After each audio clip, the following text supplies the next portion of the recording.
Milliyetçi Hareket Partisi grup önerisi lehinde söz isteyen Osman Taney Korutürk, İstanbul Milletvekili.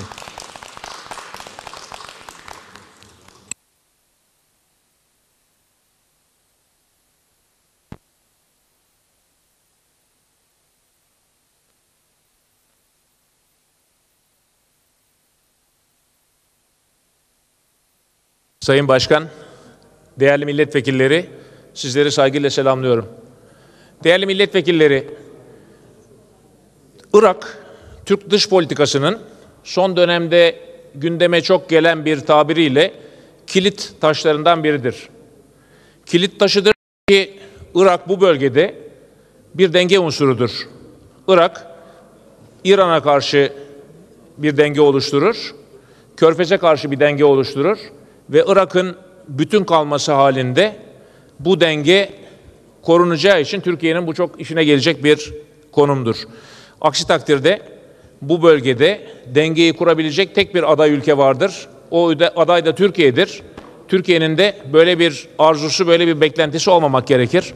Çünkü Türkiye bu bölgedeki başka hiçbir ülkenin karşı ağırlığı veya dengesi değil, bu bölgeye istikrar yayıcı, istikrar oluşturucu, kriz engelleyici ve oluşacak istikrar ortamında yumuşak güç kullanıcı bir bölge lideri olmak arzu ve emelindedir.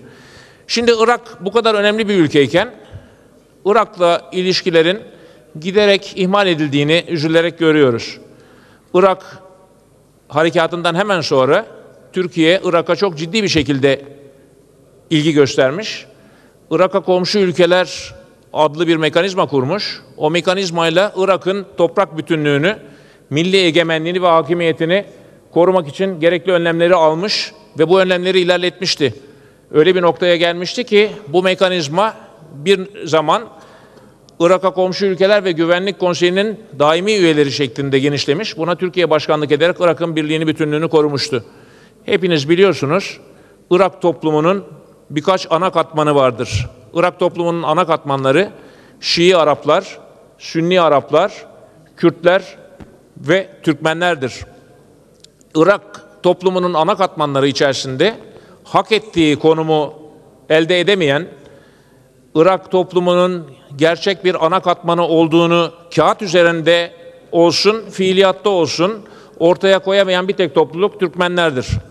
Türkmenler gene bildiğiniz gibi Şii ve Sünni olarak ayrılıyorlar ve Şii Türkmenlerin sayısı da Sünni Türkmenlerden bir parça daha fazla. Acaba Türkmenlere ilginin azalmasının sebebi bu olabilir mi?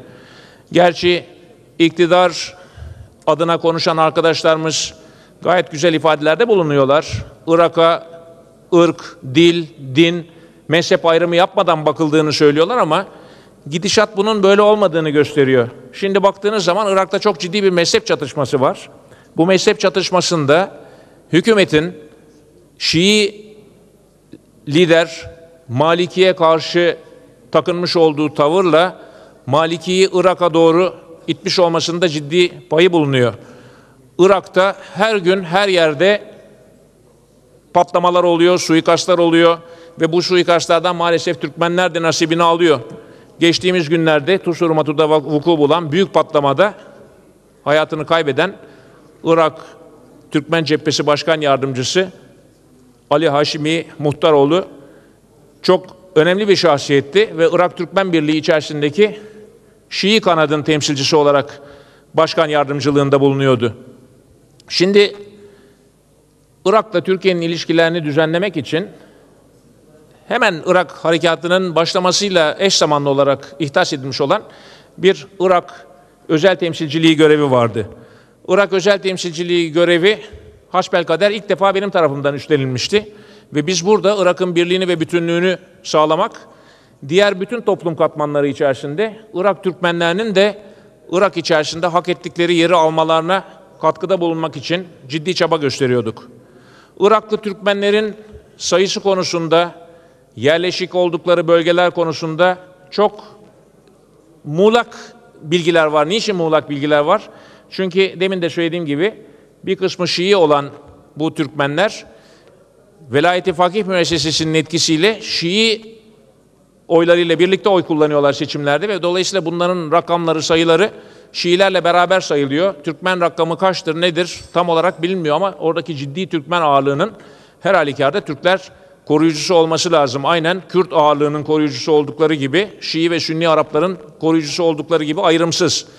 Hükümetimiz maalesef bu son dönemde Irak özel temsilciliği denilen görevi ortadan kaldırdı. Irak Türkiye için önemini kaybetmiş değil. Bilakis Türkiye için Irak'ın önemi gittikçe artıyor ama Irak özel temsilcisi diye Irak'a yönelik bütün çabaları koordine edecek olan görev, üst düzey görev ortadan kaldırılıyor.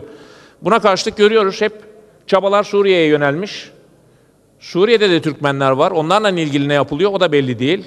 Ama Myanmar'dan Tunus'a kadar her yere yapılan yardımlardan bahsediliyor, katkılardan bahsediliyor.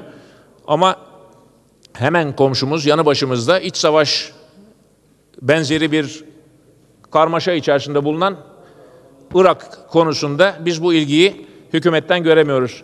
Arkadaşlar başka bir şey daha var. Şimdi Uygur Türklerinden bahsedildi. Uygur Türklerinden de işte Çin'den yaptığımız müzakerelerde Uygur Türklerine yer veriyoruz filan bunların hepsi çok güzeldi. Bir yandan da hükümet Şangay Beşlisi'ne girmekten bahsediyor. Şangay Beşlisi dediğimiz kuruluş esas itibariyle terörle mücadele edilmek üzere kurulmuş olan bir güvenlik örgütü, bir güvenlik organizasyonu.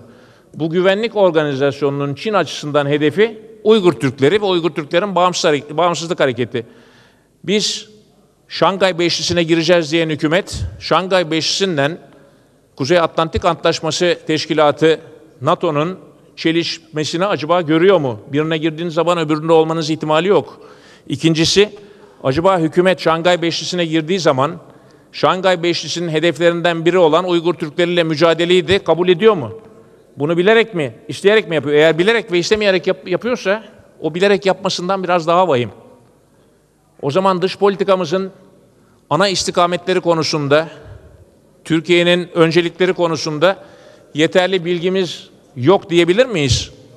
Bakın, geçtiğimiz günlerde Plan ve Bütçe Komisyonu'na Dışişleri Bakanlığı'nın meslek olmaktan çıkarılmasını öngören bir tasarı geldi. O tasarı reddedildi. Ama o tasarıyı getirmek demek, Dışişleri Bakanlığı'nın bir kariyer olmasına gerek görmemek demek. Dışişleri Bakanlığı kariyer değilse buna benzeyen çok hatalar yaparsınız arkadaşlar. Şangay Beşlisi'ne girersiniz, savunuyoruz dediğiniz Uygur Türkleriyle mücadele eder duruma girersiniz. Irak elden çıkarken, bölünme noktasına gelmişken, Irak Türkmenleri başta, hiç kimsenin elinden Irak'ta tutmazsınız, işler ortada kalır. Bütün bunları bir kariyer, bir meslek, bir birikim sağlayan Dışişleri Teşkilatı'yla korumak gerektiğini bu vesileyle burada bir kere daha söyleyeyim.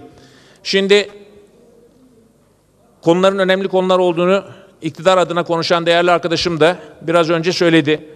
Peki bu konular çok önemli konular. O zaman Milliyetçi Hareket Partisi'nin vermiş olduğu önergeyi niye kabul etmiyoruz? Niye bir araştırma yapmıyoruz? Bunun önemi ortaya konsun. Türkiye Büyük Millet Meclisi bu önemi ne kadar gördüğünü, ne kadar vurguladığını, buna ne kadar sahip çıktığını ortaya koysun. Onun için buna karşı çıkmak, bu önergenin aleyhinde bulunmakla konuya önem vermek kavramları birbiriyle bağdaşmıyor. Biz bu önergenin çok yerinde bir önerge olduğunu düşünüyoruz.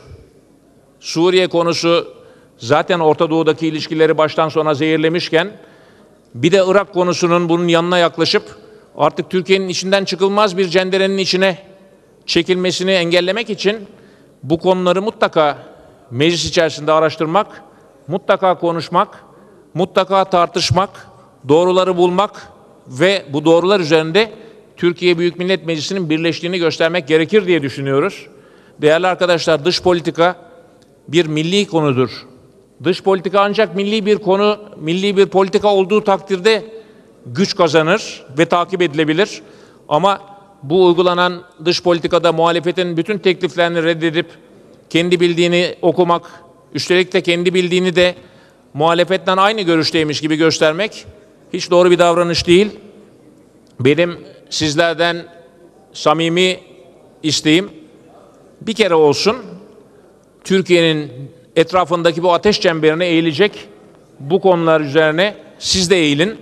Gelin bu araştırma önerisini kabul edelim. Bu araştırma önerisini ciddiye alalım ve kalkıp burada nedir ne değildir, Türkmenlerin konumu nedir, niçin sahipsiz kaldılar, nereye doğru gidiyorlar, sahipsiz kalırlarsa ne olur, onları tartışalım. Bu düşüncelerle sizleri bir kere daha bu konuyu düşünmeye davet ediyor. Hepinizi saygıyla selamlıyorum.